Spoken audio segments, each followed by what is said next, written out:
Good morning student. Last class तक बेटा हमने सार्थक अंक और अंकों का पूर्वांकन करना सीख लिया था और आज हम पढ़ेंगे बेटा मापन।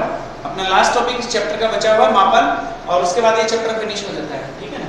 तो मापन में हम दो तरह की चीजें देखेंगे भाई, जैसे हम देखो द्रव्यमान का मापन भी करते हैं, समय का भी मापन करते हैं और लंबाई का भी मापन करते हैं। तो लंबाई का जो मापन है या जो दूरी का मापन है उसमें दो विधियां हैं। जैसे हम एक तो बहुत बड़ी दूरियों के मापन की बात करें, जैसे सूर्य से पृथ्वी के बीच की दूरी मापनी है या चंद्रमा से पृथ्वी के बीच की दूरी मापनी है या चंद्रमा का व्यास मापना है, ठीक है। तो बहुत बड़ी दूरी मापन के लिए विधि होगी, बड़ी दूरियों के मापन की, और एक बहुत छोटी दूरियों के मापन की, जैसे अणुओं के बीच की दूरी या अणु का व्यास ज्ञात करना, परमाणु का व्यास ज्ञात करना, वो छोटी दूरी का मापन होगा, ठीक है ना। तो दो विधियां अपने पास मापन की है, बड़ी दूरियों का मापन और छोटी दूरियों का मापन। तो पहला हम पढ़ेंगे बेटा बड़ी दूरियों का मापन। बड़ी दूरियों के मापन के लिए हम लंबन विधि काम में लेते हैं। कौन सी विधि काम में लेते हैं बेटा? लंबन विधि, ठीक है ना। बड़ी दूरियों के मापन की लंबन विधि, ये बहुत आसान मेथड है। इस विधि की सहायता से हम सूर्य और पृथ्वी के बीच की दूरी या पृथ्वी या चंद्रमा के बीच की दूरी हम ज्ञात कर सकते हैं, या तो बड़े ग्रहों के बीच की दूरी ज्ञात कर सकते हैं। तो इस विधि में हम क्या करते हैं? लंबन विधि में सबसे पहले हम लंबन विधि की बात करें तो लंबन विधि में हम क्या करते हैं कि दीवार के सामने एक पेंसिल को अपन इस तरह से पकड़ते हैं और एक बिंदु को, इस पेंसिल की सिद में एक बिंदु डॉट वहां दीवार के ऊपर देखते हैं और फिर हम दूर से एक बार हम अपनी बाई आंख से दाहिनी आंख को बंद करके, एक बार दाहिनी आंख से बाई आंख को बंद करके देखते हैं, तो हमें प्रतीत होता है कि जो बिंदु पेंसिल के सापेक्ष जो बिंदु हमने दीवार पर अंकित किया हुआ है उसकी स्थिति बदलते हुए प्रतीत होती है, उसकी स्थिति बदलते हुए प्रतीत होती है, जिसे हम लंबन कहते हैं। और इस विधि की सहायता से जो हम दूरी ज्ञात करते हैं वो लंबन विधि से हम दूरी ज्ञात करेंगे। तो फिर से मैं दोबारा समझाता हूँ कि लंबन विधि में क्या होता है या लंबन किसे कहते हैं। इस विधि के अंदर हम दीवार के ऊपर एक बिंदु अंकित करके उसके सामने पेंसिल रखते हैं, फिर एक बार अपन बाई आंख से उस पेंसिल को देखते हैं दाहिनी आंख को बंद करके, फिर दाहिनी आंख से देखते हैं बाई आंख को बंद करके। तो हमें ऐसा प्रतीत होता है कि जो बिंदु है पेंसिल के सापेक्ष जो दीवार पे बिंदु अंकित किया हुआ है उसकी स्थिति हमें परिवर्तित होते हुए फील होती है, अनुभव होती है या प्रतीत होती है। इसे हम लंबन विधि कहते हैं। इस विधि की सहायता से सूर्य और पृथ्वी के बीच की दूरी हम ज्ञात करते हैं। अब जो दोनों आंखों के बीच की दूरी है उसको आधारक बोलते हैं, बेस। और जो दोनों आंखों से जो हमारा कोण बन रहा है या दो बिंदुओं से जो हमारा कोण बन रहा है उसे लंबन कोण कहेंगे, ठीक है ना। और फिर हम उस दूरी का मापन कर रहे हैं। तो पहले इस विधि के बारे में थोड़ा सा लिखते हैं, उसके बाद सूर्य और पृथ्वी के बीच की दूरी हम ज्ञात करते हैं। लंबन विधि की सहायता से इस विधि में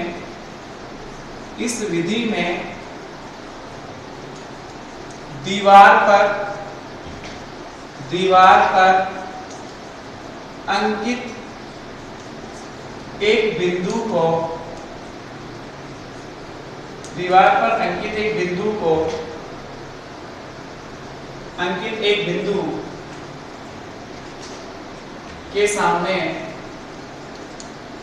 अंकित एक बिंदु के सामने इस विधि में दीवार पर अंकित एक बिंदु के सामने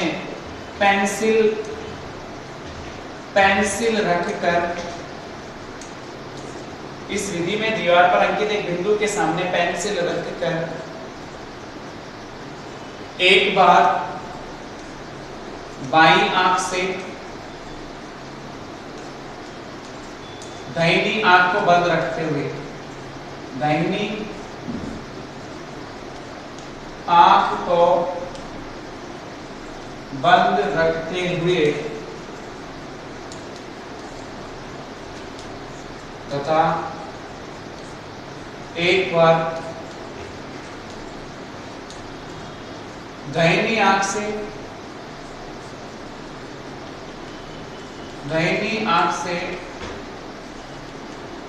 बाईं आंख को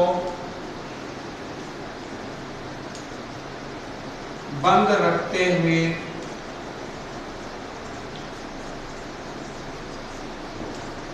देखते हैं। तो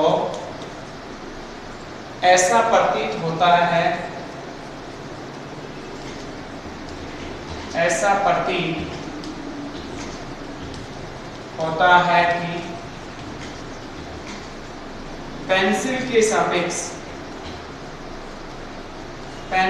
सापेक्ष बिंदु की स्थिति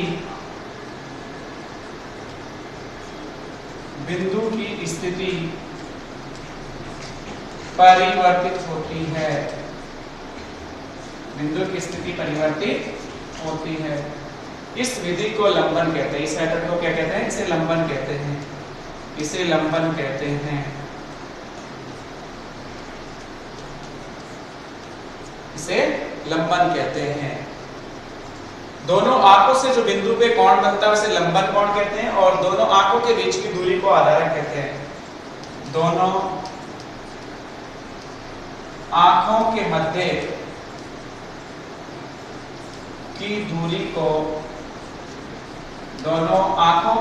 की दूरी को आधारक कहते हैं या आधार कहते हैं, तथा बिंदु पर दोनों आंखों से बनने वाले कोण को लंबन कोण कहते हैं। दोनों आंखों के मध्य की दूरी को आधार कहते थे, तो दोनों बिंदुओं के बीच, दोनों आंखों के मध्य बनने वाले कोण को लंबन कोण कहते हैं।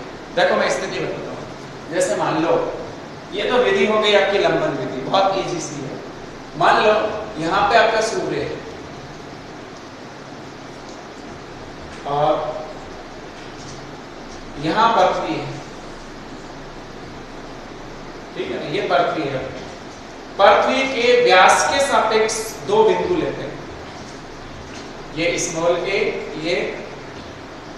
ये x मान लो, इसको y मान लो, और दोनों बिंदुओं के बीच की दूरी को b से निर्देशित करते हैं।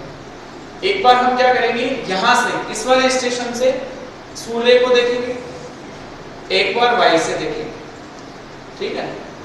ठीक है। और दोनों बिंदुओं के सापेक्ष ये जो कोण बन रहा है इसको थीटा से निर्देशित करते हैं, और ये थीटा आपका लंबन कोण होता है, इसको बोलते हैं लंबन कोण।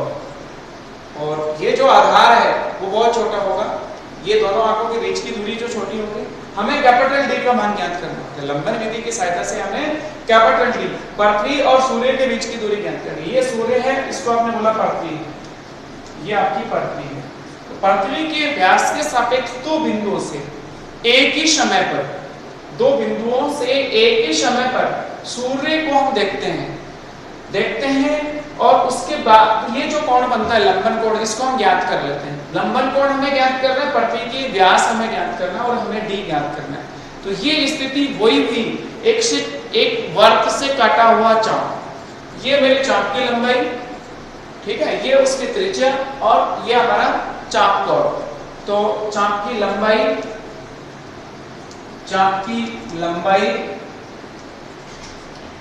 चाप कोण वह त्रिज्या के संबंध से ये दूरी ज्ञात कर ले, संबंध से। इससे पहले लिख लो, चूंकि d का मान जो है वो b से बहुत बड़ा है, d का मान जो है वो b से बहुत बड़ा है। चाप की लंबाई कितनी हुई आपकी, स्मॉल b, त्रिज्या कैपिटल D, और चाप कोण थीटा। तो थीटा बराबर चाप की लंबाई b अपॉन कैपिटल D। ये कोण ज्ञात करना हो तो चाप की लंबाई बटा त्रिज्या, स्मॉल b बटा कैपिटल D। अब मुझे कैपिटल D चाहिए तो मैं थीटा को नीचे ले आऊं, स्मॉल b मुझे ज्ञात है, थीटा मुझे ज्ञात है, तो d बराबर b अपॉन थीटा। इस सूत्र की सहायता से सूर्य और पृथ्वी के बीच की दूरी हमारी ज्ञात हो जाएगी। तो ये पहले हमने दूरी ज्ञात कर ली कि भाई हमें त्रिज्या व्यास ज्ञात था पृथ्वी का, ये लंबन कोण हमने ज्ञात कर लिया। इसके लिए हमने क्या किया, दो पृथ्वी के व्यास के सापेक्ष दो अलग अलग बिंदुओं से सूर्य को एक साथ देखा हमने, ठीक है ना, और ये कोण हमने नाप लिया थीटा, लंबन कोण, ठीक है। तो अब इसमें ऐसी स्थिति आई कि ये दूरी अगर इस दूरी से बहुत ज्यादा बड़ी हो तो इसको हम एक वर्त से काटा हुआ चाप मान लेते हैं। चाप कोण जो होता है उसका सूत्र होगा चाप की लंबाई बटा त्रिज्या, उस सूत्र से हम कैपिटल D का मान इस तरह से ज्ञात कर लेते हैं। थीटा का मान यहाँ रेडियन में रखा जाएगा और स्मॉल b जो कि आपके मीटर में होगी, किलोमीटर में लेते हैं, वो आपकी दूरी होगी। ठीक है, इस तरह से हमने ये दूरी ज्ञात कर ली। अब जैसे कई बार क्या होता है, दूरी ज्ञात दी हुई होती है, जैसे पृथ्वी और चंद्रमा के बीच की दूरी दी हुई है और आपसे चंद्रमा का व्यास पूछा है, ठीक है ना, चंद्रमा का व्यास ज्ञात करना, ठीक है ना। इसके एक एग्जांपल है, एक मेथड है कि अगर मैं इस विधि से चंद्रमा का व्यास ज्ञात करना चाहूँ, चंद्रमा का व्यास ज्ञात करना, चंद्रमा का व्यास ज्ञात करना, छोटा सा टॉपिक है कि चंद्रमा का व्यास कैसे ज्ञात करेंगे। देखो ध्यान से, जैसे मान लो ये आपका चंद्रमा है, चंद्रमा की गोली है, इसको आपने बोला चंद्रमा, चांद, ठीक है, जिसका व्यास आपने स्मॉल b बोल दिया, व्यास क्या बोल दिया, स्मॉल b, या आप इसको कुछ भी ले लो, स्मॉल d ले लो, डायमीटर स्मॉल d से निर्देशित कर देते हैं इसको, डायमीटर को। आपको चंद्रमा, ये पृथ्वी मान लो, यहां पृथ्वी है, ये पृथ्वी है, चंद्रमा के व्यास पर, व्यास के सापेक्ष दो बिंदुओं से एक साथ पृथ्वी पर स्थित किसी बिंदु को देखा गया, दोनों स्थित केस में, मतलब यहाँ पे कोई इंसान बैठा और एक इंसान यहाँ पे बैठा और दोनों एक साथ पृथ्वी पर स्थित एक ही बिंदु को देख रहे हैं। ये कौन आपका अल्फा, जिसको हम बोलेंगे लंबन कोण, कुछ भी मान लो, लंबन कोण। और ये कैपिटल डी दूरी जो है ना, ये भी आपको ज्ञात है, सूर्य, चंद्रमा और पृथ्वी के बीच की दूरी आपको ज्ञात है और चंद्रमा का व्यास आपको ज्ञात करना है लंबन विधि से, तो सूत्र कुछ वैसा ही लगेगा, ठीक है ना। तो इस स्थिति में भी जो है हम ऐसा बोलेंगे कि capital D is greater than small d, small d हमने चंद्रमा का व्यास माना है। और अगर इस ऐसी स्थिति है तो इसको चाप से, सॉरी वर्ग से काटा हुआ एक चाप हम मान लेते हैं, तो चाप कोण बराबर, चाप कोण बराबर, आप देखोगे चाप कोण बराबर चाप की लंबाई बटा त्रिज्या, चाप की लंबाई बटा त्रिज्या। अब देखो चाप कोण आपने अल्फा बोला, चाप की लंबाई कितनी है, स्मॉल d, अपॉन त्रिज्या कितनी है, कैपिटल D। मुझे स्मॉल d ज्ञात करना है तो इसको वजह गुणा कर लो, स्मॉल d बराबर अल्फा कैपिटल D, ये आपका आंसर है। ये आपके चंद्रमा का व्यास होते हैं। लंबन विधि की सहायता से हमने चंद्रमा का व्यास भी ज्ञात कर लिया, लंबन विधि की सहायता से हमने सूर्य और पृथ्वी के बीच की दूरी भी ज्ञात कर ली। दोनों कंडीशन में एक चीज ध्यान रखनी है कि इस स्थिति में ये जो दूरी है वो जो आपने व्यास ले रहे हो उससे बहुत बड़ी है, उस स्थिति में ये सूत्र प्रूफ होगा, ठीक है। तो अब आपने क्वेश्चन थ्योरी तो कंप्लीट कर ली, इस पे एक न्यूमेरिकल जरूर सॉल्व कर लेते हैं। इसका एक न्यूमेरिकल देखो, फिर बाकी नेक्स्ट क्लास में डिस्कस करेंगे। छोटी दूरियों का मापन अपन नेक्स्ट क्लास में डिस्कस करेंगे।